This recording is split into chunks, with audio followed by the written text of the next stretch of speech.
Hello students, आज हम chapter number 2 acid base and salt के इम्पॉर्टेंट टॉपिक्स के इम्पॉर्टेंट क्वेश्चंस डिस्कस करेंगे।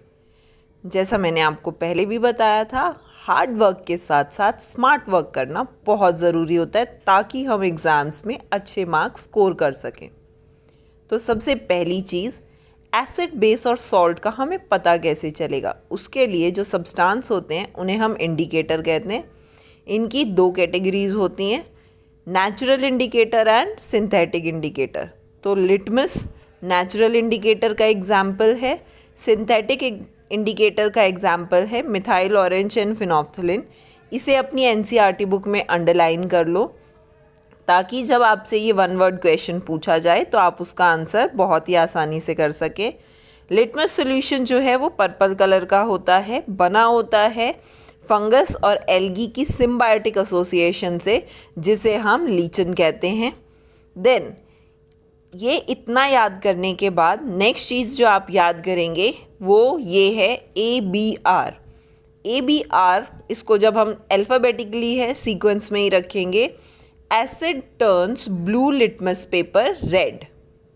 ठीक है, asset turns blue litmus paper red, ये आपको याद रखना है। वन वर्ड क्वेश्चन है अगेन। और जब हम बेस के लिए लिखेंगे तो इसको ही ऑपोजिट कर दो, एसिड की जगह बेस, ब्लू की जगह रेड और रेड की जगह ब्लू।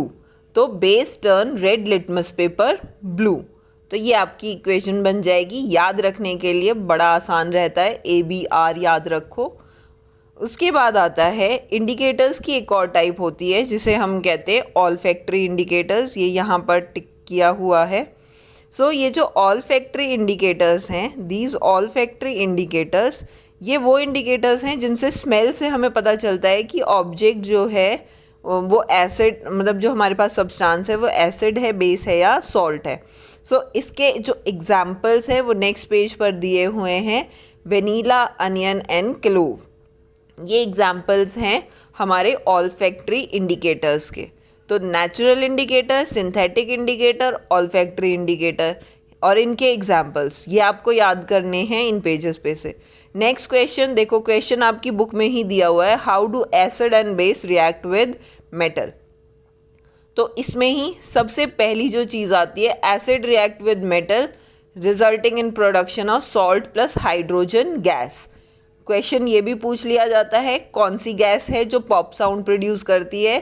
हाइड्रोजन गैस जब यहाँ पर इवॉल्व होगी तो जब मैच स्टिक उसके पास लाएंगे पॉप साउंड देगी वो। सो ये आपको याद रखना है, ये इक्वेशन याद रखनी है। नीचे इसका एग्जाम्पल दिया हुआ है, एग्जाम्पल याद कर लीजिए। उसके बाद अगला क्वेश्चन आपका वही हेडिंग से ही क्वेश्चन बनेगा, how do metal carbonate and metal hydrogen carbonate react with acid. ये आपको इक्वेशन लर्न करनी है जो नेक्स्ट पेज पर दी हुई है। Metal carbonate, metal hydrogen carbonate plus acid is equal to salt plus carbon dioxide plus water. यहाँ पर क्वेश्चन कैसे पूछा जाएगा इस इक्वेशन से। इस इक्वेशन पर बेस्ड क्वेश्चन ये है कि हमने कुछ केमिकल सब्सटेंसेस को मिक्स किया, मिक्स करने के बाद उसमें एसिड में मिक्स किया। ठीक है, तो मिक्स करने के बाद उसके अंदर एफरवेसेंस होने लग गए, यानी कि उसके अंदर जैसे कोल्ड ड्रिंक की बॉटल के अंदर झाग उठते हैं जब आप कोल्ड ड्रिंक को शेक कर देते हैं, तो ऐसे करके झाग उठने लग गए। तो वो कौन सी गैस है? Answer is carbon dioxide. So आपको पता होना चाहिए कि यहाँ पर दो गैसेस इवॉल्व हो रही हैं। पीछे हाइड्रोजन गैस इवॉल्व हुई थी, पॉप साउंड प्रोड्यूस करती है। कार्बन डाइऑक्साइड इवॉल्व होगी, एफरवेसेंस आएंगे, झाग बनेंगे उसमें।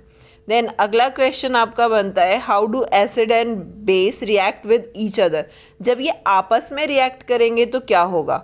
आपस में रिएक्ट करेंगे तो एसिड और बेस एक दूसरे को न्यूट्रलाइज कर देंगे और इस रिएक्शन को हम कहते हैं न्यूट्रलाइजेशन रिएक्शन। ये जो न्यूट्रलाइजेशन रिएक्शन है, इन रिएक्शन की ये देखिए नीचे स्टैंडर्ड इक्वेशन दी हुई है, base plus acid is equal to salt plus water. ये इक्वेशन आपको याद कर लेनी है। यानी कि आप यहाँ से याद क्या करेंगे, the reaction between an acid and a base to give salt and water is known as neutralisation reaction.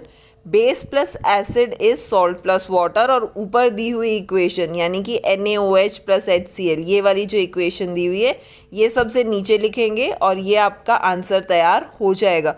Question क्या रहेगा, व्हाट इज़ न्यूट्रलाइजेशन रिएक्शन। अगला जो इस पेज से नेक्स्ट पेज पर आता है कि वहाँ पर आप क्या याद करेंगे।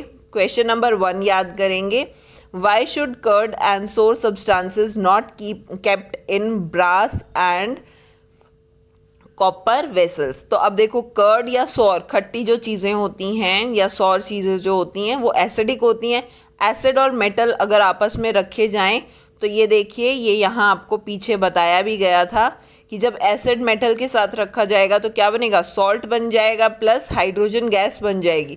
गैस इवॉल्व हो जाएगी, सॉल्ट वहाँ रह जाएगा, तो हमारा मेटल क्या है वो ख़राब हो जाएगा। इसीलिए हम इनको आपस में एक दूसरे के अंदर स्टोर नहीं करते। Next is which gas is usually liberated when acid react with metal. जब एसिड मेटल से रिएक्ट करेगा तो कौन सी गैस आएगी, इट इज़, कौन सी गैस होगी, हाइड्रोजन गैस। टेस्ट कैसे करेंगे, माचिस की तिल्ली उसके पास लाओ, पॉप करके साउंड आएगी तो हाइड्रोजन गैस है।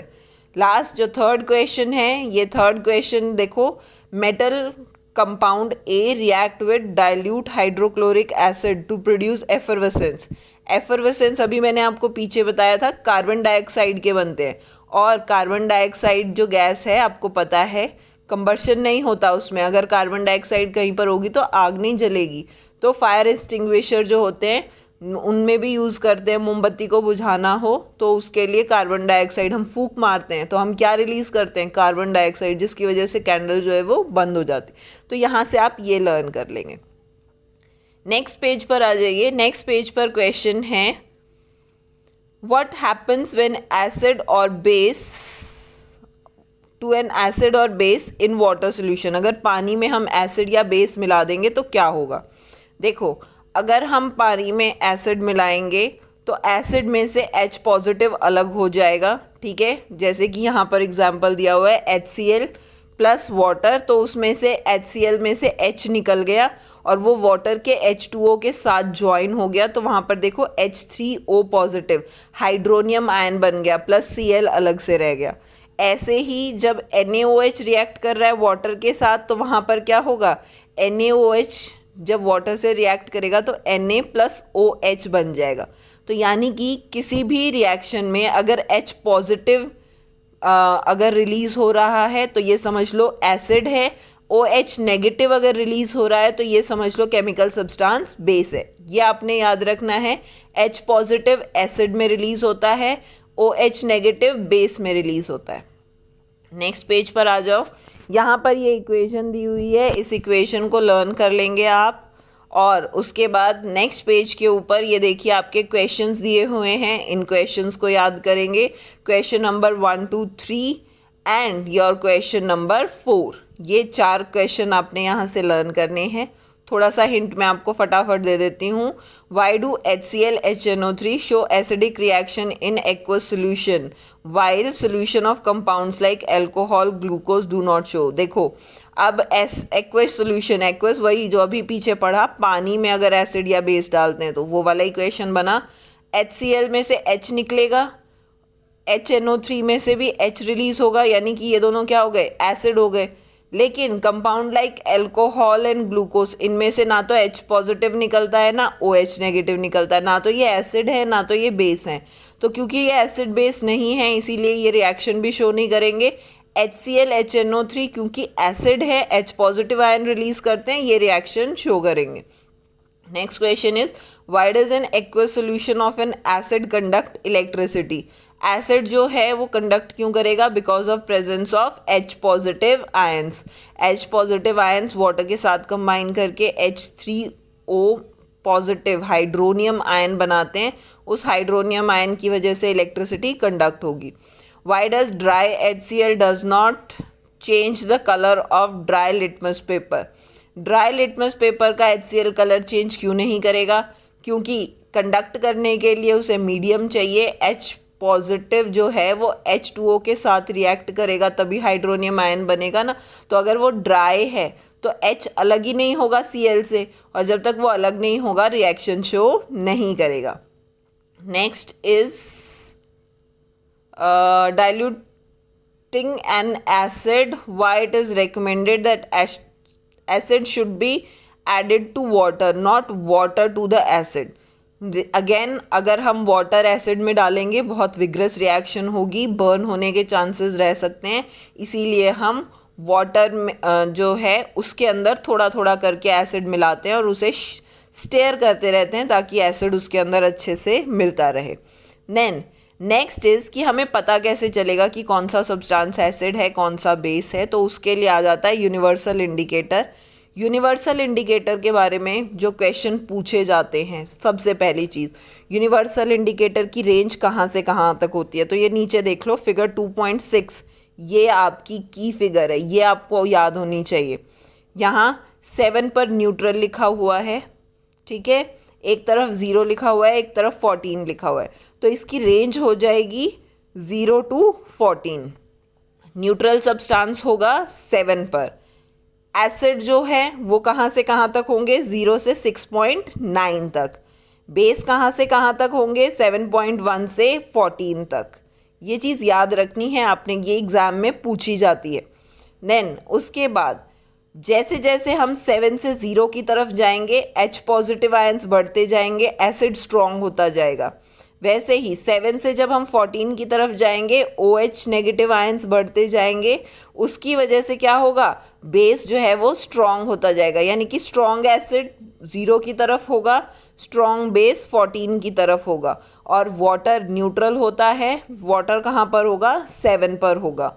हमारे स्टमक में जो HCl बनता है वो भी 1.2 to 1.5 pH के ऊपर प्रेजेंट होता है, तो ये आपने याद रखना है।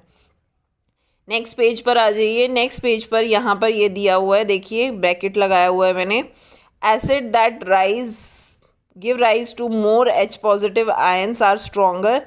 जितने ज़्यादा H पॉजिटिव उतना ज़्यादा स्ट्रॉन्गर, जितने ज़्यादा OH नेगेटिव उतना स्ट्रॉन्ग बेस, ठीक है। उसके बाद आ जाता है importance of pH in everyday life. सबसे पहला यहाँ पर पीएच का प्लांट्स के लिए कितना सेंसिटिव है कितना नहीं है। तो देखिए सेंसिटिव होता है जब भी एसिड रेन होती है, एसिड रेन गिरती है प्लांट्स के ऊपर तो डिस्कलरेशन हो जाती है। अगर एनिमल्स के ऊपर गिरती है तो उनकी स्किन में एलर्जीज हो जाती हैं, तो इसीलिए पीएच बहुत इंपॉर्टेंट रोल प्ले करता है। ये इक्वेशन दी हुई है SO3 plus H2O resulting in formation of H2SO4. This is the reaction for acid rain. SO3 ये पॉल्यूटेंट्स हैं जो जब हम व्हीकल्स चलाते हैं, इंडस्ट्रीज़ हैं या कहीं कोई भी एयर पोल्यूशन का सोर्स है वहाँ से रिलीज़ होते हैं। प्लस H2O ये बारिश वाला पानी है, और जब ये आपस में कंबाइन होंगे H2SO4 एसिड रेन बनाएंगे। ये रेन जब किसी प्लांट के सरफेस पर गिरेगी तो उसको डिस्कलर कर देगी, उसमें से जो ग्रीन कलर है वो निकल जाएगा, फोटोसिंथेसिस नहीं कर पाएगा वो प्लांट। और अगर एनिमल की स्किन पर गिरेगी तो एलर्जी हो जाएगी, उसको स्किन इन्फेक्शन होने के चांसेस बढ़ जाएंगे। Next is what is the pH of soil in your backyard. यहाँ से क्वेश्चन जो पूछा जाता है, अगर सॉइल जो है उसमें एसिड कंटेंट बढ़ गया है तो आप क्या करेंगे। सिंपल सी चीज़ है, एसिड बढ़ गया है हम उसमें लाइम मिलाएंगे ताकि उसका एसिड कंटेंट कम हो जाए। अगला question, pH of digestive system. हमारे डाइजेस्टिव सिस्टम का पीएच मैंने आपको बताया, स्टमक में HCl रिलीज़ होता है 1.2 to 1.5 pH पर रहता है, पर कई बार ये बढ़ जाता है। तो वहाँ पर उसको कम करने के लिए हम जो टैबलेट्स लेते हैं या जो हम इनो वगैरह पीते हैं, दीज आर एंटासिड्स, क्योंकि ये क्या करते हैं, इनके अंदर बेस प्रेजेंट होता है। वो बेस एसिड जो हमारे स्टमक में है उसके साथ रिएक्ट करके न्यूट्रलाइजेशन रिएक्शन होगी यहाँ पर। तो ये देखिए एग्जाम्पल दिया हुआ है, मैग्नीशियम हाइड्रोक्साइड। मैग्नीशियम हाइड्रोक्साइड जो है MgOH ट्वाइस, ठीक है। तो ये जब हम कंज्यूम करेंगे, HCl हमारे स्टमक में ऑलरेडी प्रेजेंट है तो वहाँ पर सॉल्ट बन जाएगा प्लस वाटर बन जाएगा, और जिसकी वजह से एसिडिटी में रिलीफ मिल जाएगा। देन पीएच ऑफ टूथ्स हमारे जो हैं वो डिके होना स्टार्ट हो जाते हैं, तो हमारे लिए रात को ब्रश करके सोना बहुत ज़रूरी है। अदरवाइज़ माउथ का पीएच जो है वो 5.5 के अराउंड हो जाता है और उस पर बैक्टीरिया काम करना स्टार्ट करेंगे और हमारे दांतों को ख़राब कर देंगे। नेक्स्ट आपने याद रखना है सेल्फ डिफेंस इन एनिमल्स। इसमें सबसे इम्पॉर्टेंट जो आप याद करेंगे दैट इज़ जो निटल हेयर्स लीव्स होती हैं उनमें जो बीज होती हैं, जो आप ये कह लीजिए हमें बी स्टिंग करती हैं, तो वो जब हमें काटती हैं तो वो जो बर्निंग सेंसेशन हो रही है that is because of methanoic acid. तो ये नाम आपको याद रखना है, मिथेनोइक एसिड। उसके बाद नेक्स्ट पेज पे आ जाइए, नंबर 28 के ऊपर क्वेश्चन नंबर 1 2 3 गिवन है। ये क्वेश्चंस आप याद कर लेना, ठीक है, ये बहुत ही इंपॉर्टेंट क्वेश्चंस हैं। देन उसके बाद ये जितने भी सॉल्ट्स गिवन हैं, इन सॉल्ट्स में आप सिर्फ 3 चीज़ें याद करेंगे। सॉल्ट का कॉमन नेम, उसका साइंटिफिक नेम, उसका केमिकल फार्मूला और उसके यूजेस, कहाँ वो इस्तेमाल होता है। 2 यूजेस आपने पक्का याद करने हैं। सो यहाँ पर देखिए कॉमन सॉल्ट है, सोडियम हाइड्रोक्साइड है, ब्लीच है, ठीक है, बेकिंग सोडा है और उसके बाद वॉशिंग सोडा है and plaster of Paris. In salts के आपको name, scientific name, chemical formula और यूजेस, 2 यूजेस तो मिनिमम आपने याद करने हैं। अगर 3 कर सके बहुत अच्छी बात है। इतना आपको सबको लर्न होना चाहिए, इतना आप लर्न कर लेंगे बहुत ही अच्छी बात है। उसके बाद अगर आपने ये लर्न कर लिया तो ये देखिए नीचे दिए हुए 5 क्वेश्चन आप यूँ चुटकी बजाकर सॉल्व कर लेंगे। आपको बिल्कुल भी उसके लिए परेशान होना नहीं पड़ेगा। प्लस ये जो इक्वेशन दी हुई है ना, CaSO4.12H2O plus 1.5 H2O giving formation of gypsum CaSO4.2H2O, ये इक्वेशन भी बहुत इंपॉर्टेंट है। क्वेश्चन नंबर 5 का आंसर है ये, तो आप ये वाली इक्वेशन भी बहुत अच्छे से लर्न कर लेना। देन क्वेश्चन नंबर 7 बहुत इंपॉर्टेंट है। क्वेश्चन नंबर 11, 13, 14, देखिए जो क्वेश्चन नंबर 13, 14 है ये तो आप पीछे जो कंटेंट लर्न कर चुके हैं वहाँ से लर्न आपको हो जाएगा। क्वेश्चन नंबर 11 में ये बताया गया है कि फ्रेश मिल्क का pH 6 होता है। जब वो कर्ड में कन्वर्ट हो रहा है, दही बन रही है, तो उसके pH के साथ क्या होगा। दही जो होती है वो दूध से ज़्यादा खट्टी होती है, यानी कि उसका pH क्या हो जाएगा, और ड्रॉप हो जाएगा और 0 की तरफ मूव कर जाएगा। प्लास्टर ऑफ पेरिस को कभी भी मॉइस्चर प्रूफ कंटेनर में ही स्टोर किया जाता है। क्यों? क्योंकि प्लास्टर ऑफ पेरिस जैसे ही वाटर के साथ ऐड होता है वो हार्ड हो जाता है। सो इसीलिए अगर उसके मॉइस्चर होगा, पानी होगा आसपास में, तो वो हार्ड हो जाएगा, वो हमारे यूज़ का नहीं रहेगा। इसीलिए उसको स्टोर करते वक्त जो भी है मॉइस्चर प्रूफ कंटेनर ही इस्तेमाल किया जाता है। तो बच्चों, आपने ये सारे क्वेश्चंस अच्छे से, सारे टॉपिक्स अगर इतना आप अच्छे से लर्न कर लेंगे, इस चैप्टर में से आपके ऑलमोस्ट हर क्वेश्चन जो है वो कवर हो जाएगा। अगर आपको ये वीडियो अच्छा लगा हो तो वीडियो को लाइक, शेयर एंड सब्सक्राइब करें, ताकि हम नेक्स्ट टाइम जब आएंगे तो आपको चैप्टर नंबर 3 के इम्पॉर्टेंट क्वेश्चंस के बारे में बताएंगे। सो तब तक मेहनत करते रहिए, अपने बोर्ड एग्ज़ाम की, साइंस की बहुत अच्छे से तैयारी कर